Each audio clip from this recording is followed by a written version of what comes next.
that you have to look into. So, Frank, consolidation or not, what do you see as the future of police and fire for Batavia? Well, I'm certain, number one, that that'll probably be one of the major topics in discussion when we talk about consolidating the town and the city. I think what Phil said, the first thing that comes to my mind when we talk about police and fire is safety of the community. And I'm sure there are models out there and prototypes we could go to and see how, whether it's going to a metro or how we make this thing work.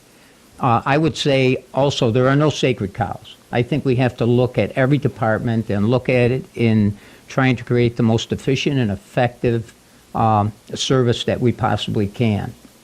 But when it comes to police and fire, that's one of the areas I think we have to be very transparent. I think we have to involve the community in every way we can. I want to know how the community feels about it, not how I feel about it. Because if the community is willing to pay for that extra service, for that extra security that they feel is important, then we're going to operate in the most efficient, effective way we can, but we're going to give this community what they want. So I don't want to superimpose or impose on this community what I think is right for my benefit or whatever. I want to know how they feel about it. Now, police and fire have been a long-time part of Batavia, the city of Batavia. They've talked about going to a volunteer force. I don't know when it comes to fire. I don't know because I want to learn a lot about it. I mean, we're talking about a city here, a small city.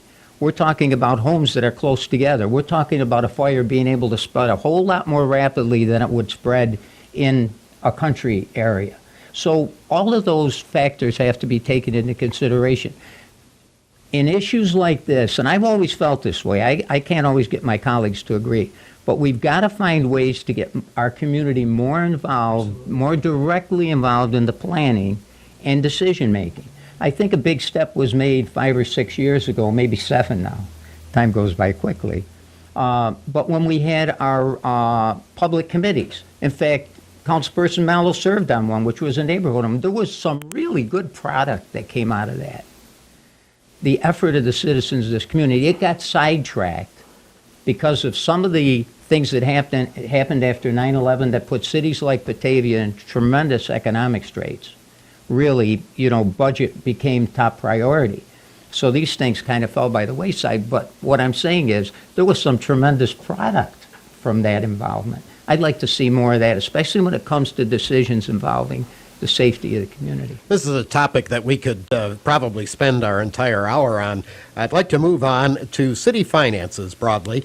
And an audit was released a month or so ago that indicated and shown that the city was in a much stronger financial condition than it was 3 years ago. But that came at a cost, significant property tax increases, double digit the first year, very high tax increase the next year, layoffs of staff, cutbacks in administrators. Did the city manage its way out of the financial mess or tax its way out of it? Frank, we'll start with you. Well, I think, Dan, the very honest answer to that is some of both. I think we had to raise the revenues. I think that's one of the problems with small cities. And why I hated to see our community development director go, because you only have so many sources of revenue, and you can go to the bank on the fact that expenses are going to go up, costs are going to go up. So you can cut, but you can cut only so far. You can cut yourself right out of total service if you want. So I think it was a combination of things. We certainly had to raise taxes because that's our primary source of revenue right now. It concerns me that businesses are still closing in Main Street and around this community. And, strong business base is going to relieve some of the taxes on property owners. I also get, not upset, but I get concerned when people refer to Batavia as a bedroom community. Well, bedroom communities are expensive communities. If you're going to be a bedroom community, you're going to pay for it because you need that business base to offset some of the expenses. I think it was a combination too, but I will say this. I will give a lot of credit to council for making the gutsy moves that had to be made whether it had to do with cuts or increased taxes. And I want to give a lot of credit to Jason Molino, because Jason Molino, I'll tell you, has a lot of abilities. But his quantitative abilities, his abilities with budget and with expenses and with all of that, he's really, really good. So we had some really fine leadership from, I think, Jason, who was kind of like dropped in a very difficult situation. So maybe that's a long answer to very short. Yeah, it was a combination of. Phil, you want to tackle this one too? Well, it's funny you bring up Jay. I think Jay's done a great job.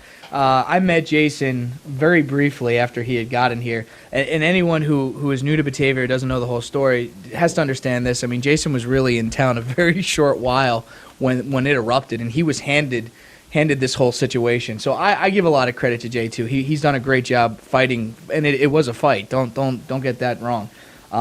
It's both. I think there was a lot of mismanagement and hard things that happened beforehand, and then you got to a level where a lot of hard decisions were made. So I give credit to current council members who did a great job. I give a lot of credit to our population for coming out, our citizens coming out and voting in some people that kept that conversation going and pushing that forward. And the reality is, it was an expensive couple years. So I think it was better management. I think having good people in helping pushing those decisions forward, and also a hard shot to the wallet for everybody involved. So the real question is this. You know, we've stopped this. We've stopped the leaking. Okay, we're on the right side, but the ship isn't fixed. It's not sinking anymore, which is great. Now we got to fix the hole, and we got to actually start a vision for Batavia. And that's really what it boils down to. We have to get out of this mindset of fixing what's in front of us, and we actually have to start planning for the future and coming up with good strategies that take us beyond the next 6 months or a year. And I think if we start changing the mentality, I just see so much more for Batavia. I do not believe Batavia is a bedroom community.